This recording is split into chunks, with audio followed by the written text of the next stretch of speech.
안녕하세요. 축구 전문 기자 한준입니다. 2023-2024 시즌 프리미어리그 6라운드 북런던 더비 아스널과의 원정 경기에서 멀티골을 기록한 손흥민 선수, 영국 공영방송 BBC가 선정한 이번 주 프리미어리그 최고의 공격수로 선정됐습니다. 주간 베스트 11에 올 시즌 두 번째로 선정된 것인데요. 전문 공격수로 올 시즌 기용되면서 마침내 자신의 득점력, 결정력, 프리미어리그 득점왕 그때의 그 모습을 보여주고 있습니다. 영국 현지에서 손흥민 선수를 어떤 이유에서 최고의 공격수로 뽑았는지, 또 케인 선수가 떠난 이후 더 강해졌다라고 평가했는데 그 이유가 무엇인지 경기 세부 기록과 현지 평가들 총정리하고 분석해드리도록 하겠습니다. 2023-2024 시즌 프리미어리그 6라운드 팀 오브 더 위크, 영국에서 거의 유일하게 여왕의 훈장을 받은 저널리스트로 유명하죠. 맨유 선수 출신인 가스 크룩스가 수년째 BBC에서 주간 최고의 선수를 이제 본인의 전문적인 식견을 통해서 선정하고 있는데요. 손흥민 선수가 필 포든, 맨체스터 시티의 미드필더죠. 이 필 포든과 함께 최전방 선수로 선택이 됐습니다. 실질적으로 현재 이 베스트 11의 전문 공격수 스트라이커 위치로 뛴 선수는 손흥민 선수밖에 없기 때문에 이번 주 6라운드 최고의 프리미어리그 공격수가 손흥민 선수였다라고 할 수 있겠는데요. 일단 손흥민 선수의 활약이 있었던 이 아스널전 세부 기록부터 살펴보도록 하겠습니다. 세계적인 통계 매체 옵타의 디 애널리스트에서 분석한 기록인데요. 경기 결과 2대2 무승부였는데 기대 득점 값은 아스널이 2.08골, 토트넘이 1.5골로 오히려 득점에 더 근접한 확실한 기회는 아스널 쪽에 있었어요. 그럼에도 무승부를 할 수 있었던 배경에는 손흥민 선수가 주어진 기회 이상의 빼어난 개인 득점력으로 골을 넣었기 때문입니다. 슈팅수 13대13, 유효 슈팅 6대5, 아주 팽팽했죠. 아스널의 유효 슈팅이 한 차례 더 많긴 했지만 토트넘의 비카리오 골키퍼의 선방이 있었고, 무엇보다 손흥민 선수 세 차례의 슈팅 시도 모두 유효 슈팅으로 이어졌던 정말 날카로운 결정력을 보여줬습니다. 또 하나 주목할 것이 이 볼 점유율인데요. 토트넘이 아스널 원정에서 53%로 우세한 볼 점유율을 기록했습니다. 그리고 이것이 아르테타 감독의 축구가 적응된 이후 아스널의 이 지배적인 축구, 주도적인 축구의 정말 흐름을 깼던 대단한 결과인데요. 지난 시즌부터 올 시즌까지 아스널의 홈 경기장인 에미리츠 스타디움에서 열린 프리미어리그 경기에서 아스널 홈팀보다 더 높은 볼 점유율을 기록한 것이 이번에 토트넘이 세 번째일 정도로 흔치 않은 기록입니다. 심지어 지난 2022-2023 시즌 아스널이 준우승을 차지했을 때는 전반기, 그러니까 10월 9일에 있었던 리버풀전에 리버풀이 아스널 원정에서 56%의 볼 점유율을 가져갔었고, 또 2023년 5월이었죠. 돌풍의 팀 브라이튼, 이 팀이 사실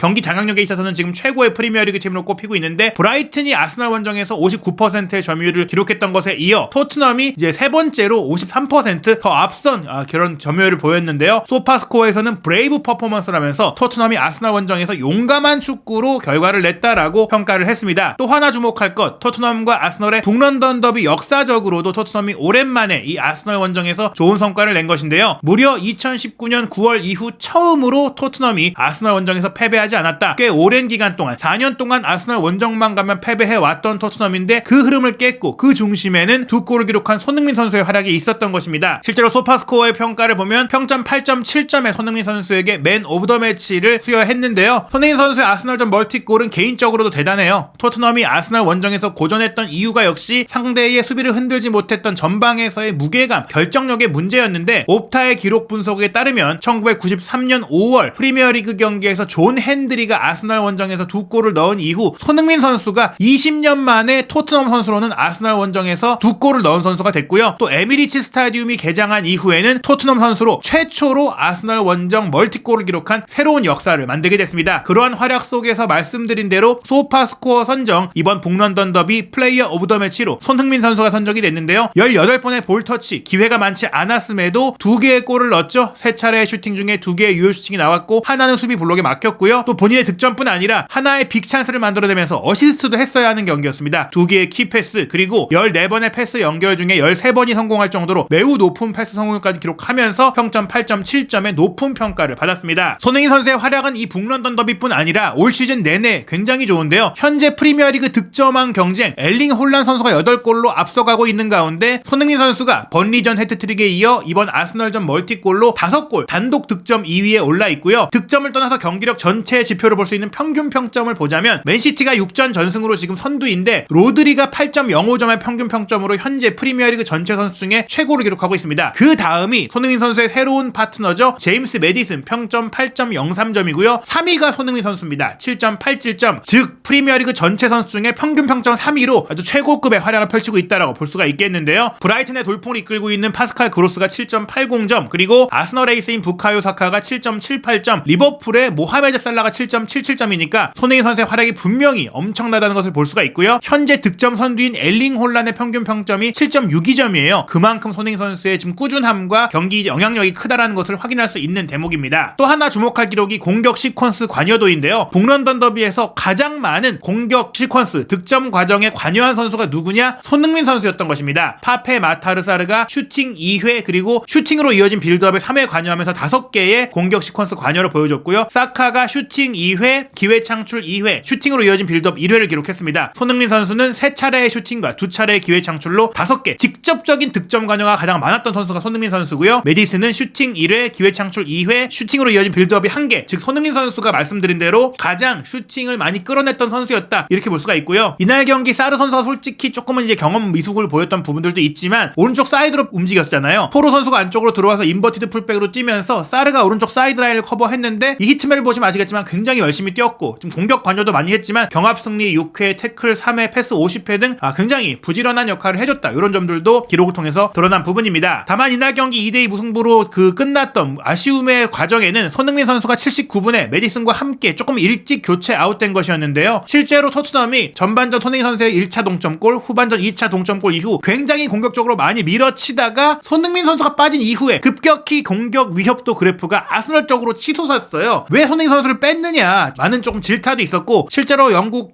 경기장 현지에서도 기자회견에서 질문이 나왔거든요. 제임스 메디슨이 부상이 좀 보였던 부분들도 있었지만 포스테코글로 감독이 이렇게 얘기했습니다. 메디슨과 소니가 100%의 상태로 경기에 출전하지 못했습니다. 즉 경기 전에 몸 상태에 좀 문제가 있었다. 부상을 당했던 건 아니지만 풀타임을 소화하기 어려운 몸 상태였다는 것이죠. 힘든 상태에서 출전했지만 잘 이겨내줬다. 심각한 문제는 아니다. 다음 경기 출전에는 문제가 없겠지만 손흥민 선수를 교체한 이유는 전술적인 부분보다는 이제 컨디션적인 문제였다라고 봐야 할 것 같습니다. 손흥민 선수 이날 경기 득점 찬스 패스에 있어서도 전체 선수 중에 5위에 해당할 정도로 경기 영향력이 높았어요. 로메로 선수가 0.22, 클루셉스키 0.21, 메디슨 0.17로 탑3를 차지했고요. 아스널 선수 중에서는 진첸코가 가장 높은 0.15를 기록했고 그 다음이 0.13의 손흥민 선수였습니다. 패스 네트워크를 보면 손흥민 선수가 최전방에 위치되어 있는데요. 중앙 공격수로 뛰었죠. 브레넌 존슨이 합류하면서 왼쪽 사이드 라인을 커버해주고 클루셉스키가 오른쪽 사이드에서 공격을 전개해주니까 메디슨이 뒤에서 커버해주고 지원해주면서 손흥민 선수가 확실하게 9번 공격수로만 뛸 수가 있는데, 다만 이번 경기는 아스널도 만만치 않은 경기력을 보여주다 보니까 손흥민 선수 쪽으로 많은 패스 공급이 되진 않았어요. 하지만 중앙 전방 공격 지역에서 공을 받으니까 제한된 기회 속에서도 2골을 기록할 수가 있었다, 이렇게 볼 수가 있겠습니다. 볼 점유 상황에서도 손흥민 선수가 중앙 전방에 위치한 것을 볼 수가 있고요. 다만 이제 중앙 전방에 있다 보니까 볼 캐리라든지 운반이라든지 패스 이런 지표에서는 손흥민 선수가 눈에 띄진 않았어요. 다만 오른쪽 측면에서 힘이 좋은 쿨루세스키가 이런 역할들을 잘해줬고 또 센터백인 로메로가 공을 많이 끌고 올라와주면서 토트넘의 후방 빌드업을 만들어줬습니다. 반면 아스널은 사카를 통한 공격이 많았다는 점에 있어서 빌드업이 잘 통하지 않았다. 사카의 개인 돌파력을 통해서 경기를 전개하는 경향이 있었다, 이렇게 볼 수가 있겠습니다. 손흥민 선수 번리전 헤드트릭에 이어 통계 매체 폰모비 선정한 프리미어리그 이번 주의 팀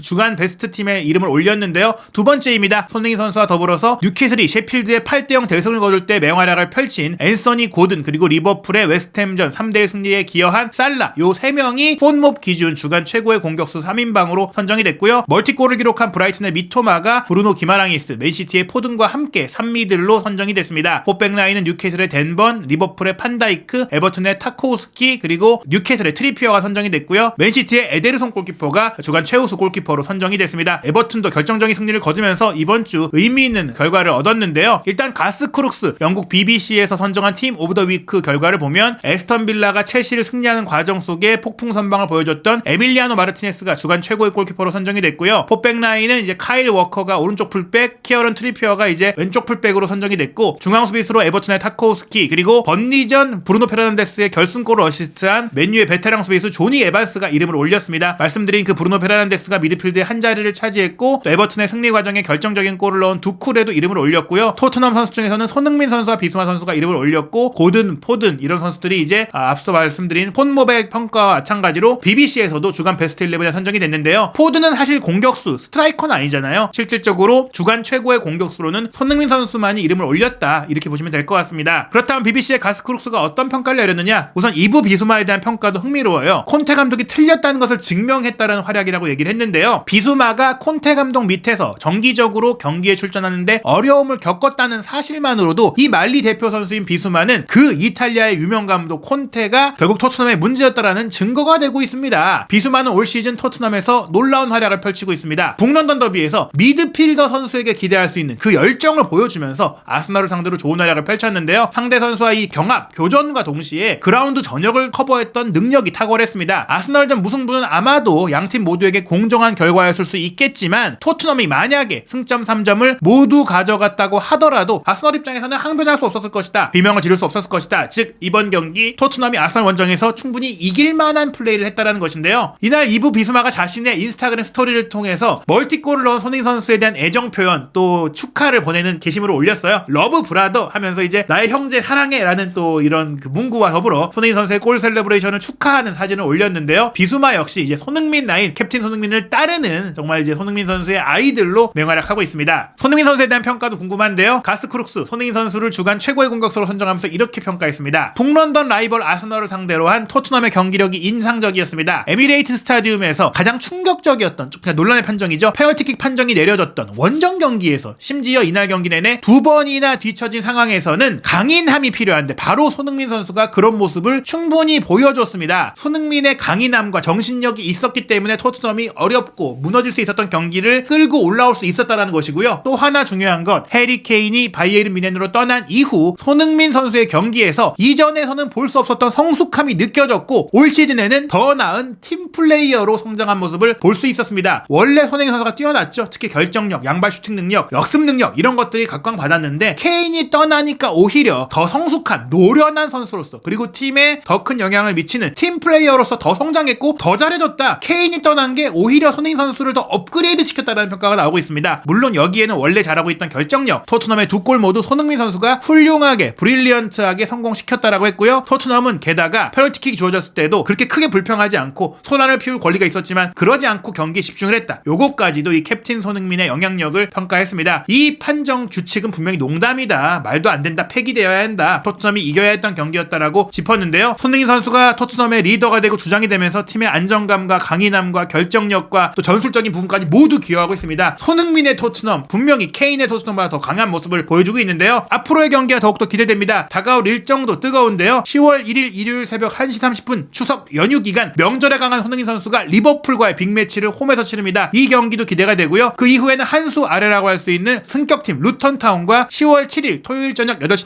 30분 아주 보기 좋은 시간대에 경기가 열립니다. 이어서 A매치 데이가 있고요. 손흥민 선수가 아마 한국에 와서 캡틴으로서 티니지 베트남을 상대하고 나서 다시 영국으로 돌아가는데요. 카라바오컵에서 아쉬운 실망스러운 탈락을 안겼던 풀럼을 상대로 서력할 기회가 찾아옵니다. 10월 24일 새벽 4시에 풀럼과 홈경기 있고요. 이어서 10월 28일 새벽 4시에는 크리스탈 팰리스와의 경기가 이어집니다. 11월에는 포체티노 감독과의 재회. 포체티노 감독이 이때까지 자리를 지키고 있어야 가능한 일이긴 하겠는데요. 11월 7일 새벽 5시 런던 더비 토트넘과 첼시의 경기가 있고요. 11월 11일 저녁 9시 30분에는 코리안 더비 손흥민 선수와 황희찬 선수의 맞대결 울브스와 토트넘의 경기가 이어집니다. 뜨거운 경기들 정말 기대되는 경기들이 계속해서 이어지는데요. 캡틴 손흥민 프리미어리그 득점왕을 또 한 번 도전할 수 있는 멋진 시즌이 이어지고 있습니다. 한준TV에서 손흥민 선수 그리고 프리미어리그의 모든 소식 최신 소식 구독, 좋아요, 알림 설정을 통해서 하나도 놓치지 않고 빠르게 확인하시기 바랍니다.